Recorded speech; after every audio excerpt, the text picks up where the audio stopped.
నా మతంలోకి వచ్చే అంటే ఏమవుతుంది నీ మతంలోకి వచ్చేస్తే? అంటే మతంలోకి రాగానే ఇప్పుడు నాకు పెళ్ళి అయితలేదు, వెంటనే పెళ్ళి అయిపోతుంది. లేకపోతే ఎవరికన్నా తోటోళ్ళకు బిడ్డనో కొడుకో పుడతలేడు, వెంటనే బిడ్డ కొడుకు పుడతారు.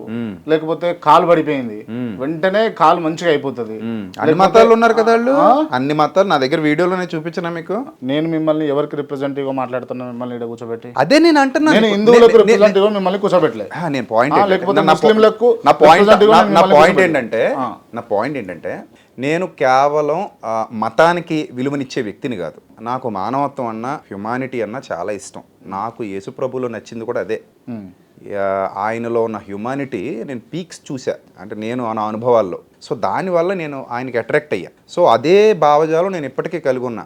ఆయనలో ఉన్న ప్రేమ, ఆయనలో ఉన్నటువంటి నీతి, నిజాయితీ, యథార్థత, మనిషిని మనిషిగా చూసే తత్వం ఏదైతే ఉందో, I like him very much, I love him very much.